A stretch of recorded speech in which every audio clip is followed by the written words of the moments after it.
Through decades of patient, committed leadership, you have taken your chapter from the lowest of lows to the highest of highs. You began advising the chapter in 1970 and immediately put your training as a lawyer to good use, organizing seminars on alcohol awareness and liability well before many of us were paying attention to these issues. And as the brothers from that era tell us, you were there to mentor anyone who needed it. Unfortunately, it wasn't all smooth sailing. But when your chapter stumbled and was on the path to closure in the 1990s, you didn't run away, you stepped up. You took on the role of AVC treasurer and then AVC president, a position that you still hold today. Now, although the chapter closed in 1996, you didn't give up. You kept the alumni connected and involved while negotiating a return to campus, something that had never been done before at your university.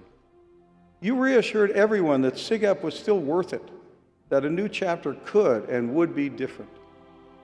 And you were right. SigEp was back on campus just 4 years later. Now, you started with only 15 men. Then there were 60. Then there were 110. In 2002, the chapter received its charter. In 2003, it won its first Buchanan Cup. That happened again in 2005, and again, and again, and again. When it didn't happen in 2013, you weren't content with your chapter not being one of the best in SigEp. So you launched a mentor committee made mostly of young alumni, and your chapter won it again in 2015. This weekend, your chapter added a 7th Buchanan Cup to its accomplishments. The chapter succeeded because you set the expectation that it would not repeat the mistakes of the past. You focused on academic achievement. You didn't look to other fraternities on campus, but to other high-achieving student organizations, like your beloved wife's sorority, Delta Gamma. As a result, the chapter's GPA is consistently above 3.3.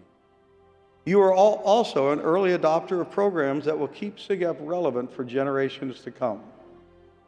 After seeing the effects of alcohol and drugs on the chapter in the 80s and 90s, you set the expectation that the chapter house would be completely substance-free, a policy that many attribute to the chapter's sustained success today. In 2004, you pushed the chapter to become an accredited residential learning community with a live-in resident scholar and an active faculty fellow. And over the years, you have always made sure there was money to send members to Carlson, Ruck, or Conclave, even if it meant that you were donating the money out of your own pocket. When it came to the chapter house, you refused to settle for anything less than the best.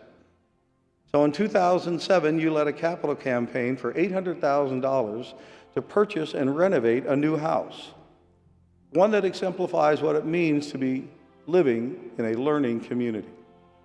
10 years later, you are now in the middle of renovations to ensure that the facility remains an ideal SigEp home. From what we can tell, there is nothing that will keep you away from SigEp. Now, we were admittedly concerned when a recent health scare landed you in the hospital and called into question your ability to be here tonight. We should have known better. Because 4 days after being admitted and just a day after you were released, you were back at it, sending emails and signing checks so there was no delay in repaving the parking lot at the chapter house. And although it's rare for you to take credit for the chapter's success, everyone around you recognizes your contributions. Alumni call you the chapter's steward, and it's rock. Your university recognized that Greek life on campus is better because of your service. The current undergraduate chapter feels the same way. As one brother stated, we were able to join a SigEp chapter that was completely different from the others on our campus because you insisted that the chapter would not repeat the mistakes of the past. The Iowa Delta RLC is what it is today because of you.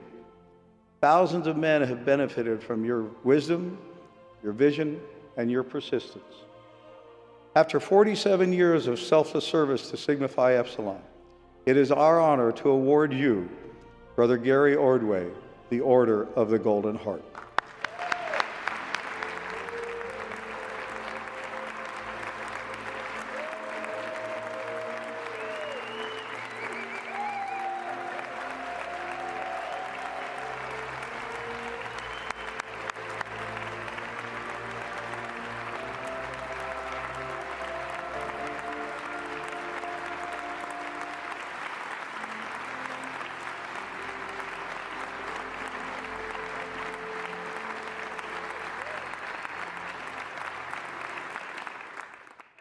all very much. I'm truly humbled, very grateful for this recognition. About 4 weeks ago, I had a stroke on a Sunday morning, and my dear wife, Linda, saved my life. She called 911 immediately.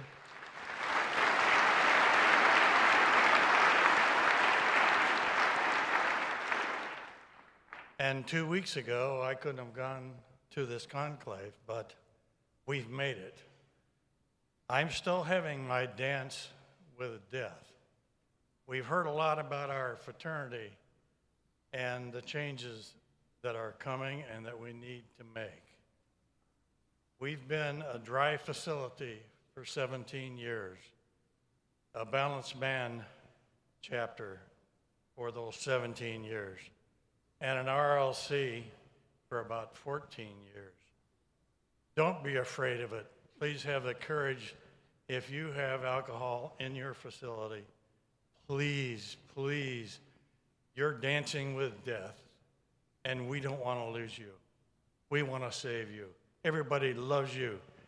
When a young man walks in the door of Iowa Delta, he's precious, and we want to do everything we can to help him succeed. So God bless you, and thank you for this honor.